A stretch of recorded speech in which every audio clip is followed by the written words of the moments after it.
हाँ, नमस्कार साथियों, मेरा नाम है अतुल पचलासिया, मैं एक एडवोकेट हूँ। आज हम बात करने वाले हैं राइट्स ऑफ अरेस्टेड पर्सन।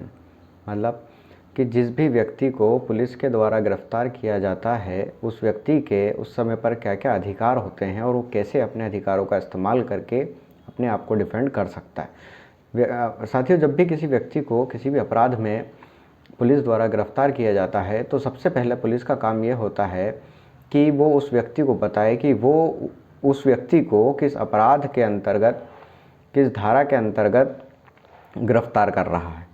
और ये जानना उस व्यक्ति का अधिकार बन जाता है जिस व्यक्ति को गिरफ्तार किया जाता है। तो गिरफ्तार व्यक्ति भी स्वयं पूछ सकता है कि आप मुझे किस अधिकार से, किस अपराध के अंतर्गत गिरफ्तार कर रहे हैं, पहली बात।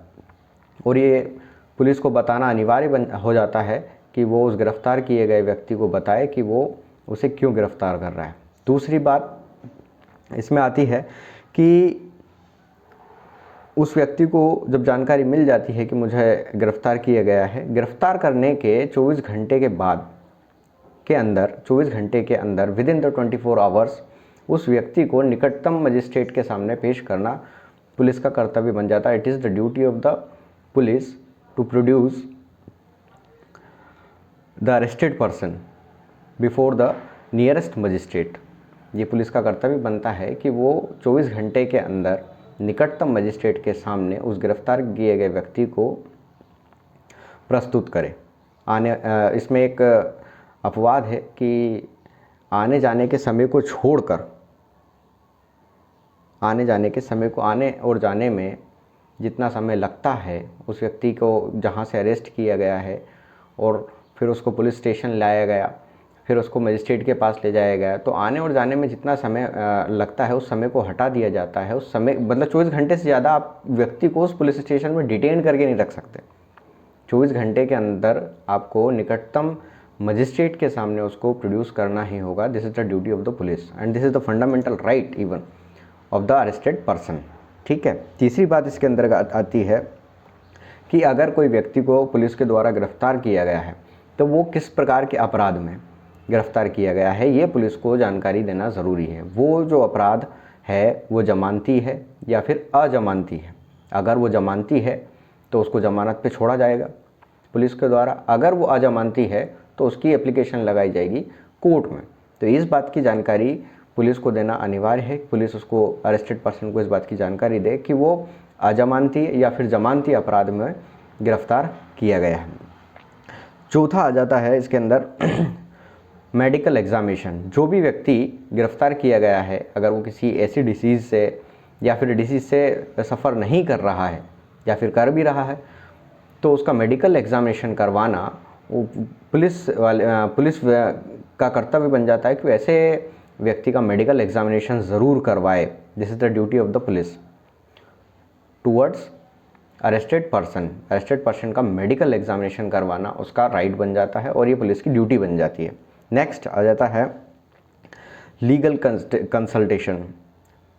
अरेस्टेड व्यक्ति को अगर वो चाहता है कि वो अपने किसी एडवोकेट से इस बारे में सलाह लेना चाहता है, तो वो जो पुलिस जिसने उसको अरेस्ट किया है वो उसको हेल्प प्रोवाइड करेगा। वो जो गिरफ्तार किया गया व्यक्ति है, वो अगर चाहता है कि मैं किसी अधिवक्ता से या फिर अपने अधिवक्ता से इस बारे में राय लेना चाहता हूँ, तो अधिवक्ता को गिरफ्तार किए गए व्यक्ति से मिलने से नहीं रोका जा सकता।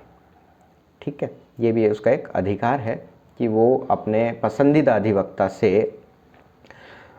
अपराध के बारे में जानकारी ले सकता है, उससे सलाह मशवरा कर सकता है, और ये उसका एक फंडामेंटल राइट है। ठीक है। इसके बाद आ जाता है right to get free legal aid. अगर कोई ऐसा व्यक्ति अरेस्ट किया गया है जिसको कि कानून की समझ नहीं है या फिर वो किसी भी अधिवक्ता को नहीं जानता है, किसी एडवोकेट को वो नहीं जानता है, तो ये ड्यूटी बन जाती है कोर्ट की। This is the duty of the court to provide free legal aid. Free legal aid मतलब फ्री में उसको एक अधिवक्ता प्रोवाइड किया जाए जिससे वो अपना डिफेंस क्रिएट कर सके, जहाँ से वो अपनी बात को न्यायालय के सामने अधिवक्ता के माध्यम से रख सके। So all these are the rights of an arrested person, ये अरेस्टेड पर्सन के अधिकार हैं और इन अधिकारों के बारे में हमें जानकारी होना चाहिए, क्योंकि सबसे ज़्यादा अधिकारों का हनन तभी होता है जब हम अपने अधिकारों को नहीं जानते। पुलिस हमें डिटेन करके लेके जाती है और वो मजिस्ट्रेट के सामने प्रोड्यूस नहीं करती है, कोई मामला भी दर्ज नहीं होता, अक्सर ये देखा गया है। तो इस बारे में हमें जानकारी होना चाहिए। इस वीडियो को आप ज़्यादा से ज़्यादा शेयर करें ताकि जिन भी व्यक्तियों को पुलिस के द्वारा अरेस्ट किया जाता है तो वो अपने अधिकार और अपने हक की बात पुलिस वालों के सामने रख सकें। अगर पुलिस वाले इस बात को नहीं मानते हैं या फिर इस रूल्स को फॉलो नहीं किया जाता है, आपके फंडामेंटल राइट्स का ब्रीच किया जाता है, तो उनके अगेंस्ट भी कड़ी कार्रवाई न्यायालय के द्वारा की जाती है। दूसरी बात ये है कि right to silence. Right to silence का मतलब ये होता है कि अगर पुलिस ने इंटरोगेशन के दौरान आपसे कोई सवाल किया या फिर कोर्ट ने इन्वेस्टिगेशन के दौरान या फिर इंक्वायरी के दौरान आपसे कोई सवाल किया, अगर आप उस सवालों का जवाब नहीं देते हैं तो इसका मतलब ये नहीं हो जाता है कि आप गिल्टी हैं। आप गिल्टी हैं। अगर आप किसी भी सवाल का जवाब नहीं देते हैं तो उसको ये एज ए प्रिजम्पशन नहीं माना जाएगा न्यायालय के द्वारा कि आप गिल्टी हैं। आपका चुप रहना आपका अधिकार है, आप बोल भी सकते हैं और नहीं भी बोल सकते हैं। आपका नहीं बोलना इस बात का प्रमाण नहीं होगा कि आप गिल्टी हैं। चैनल के माध्यम से हमारा उद्देश्य यही है कि कानून की जानकारियां हम आपको देते रहें ताकि आपके अधिकारों का हनन कम से कम हो, ना ही हो। आप और अधिकारों का हनन तब ही रुकने वाला है जब तक आप अपने अधिकारों से सजग नहीं हो जाते। तो आप इस वीडियो को ज़्यादा से ज़्यादा शेयर करें, ज़्यादा से ज़्यादा लाइक करें, चैनल को सब्सक्राइब करें। धन्यवाद।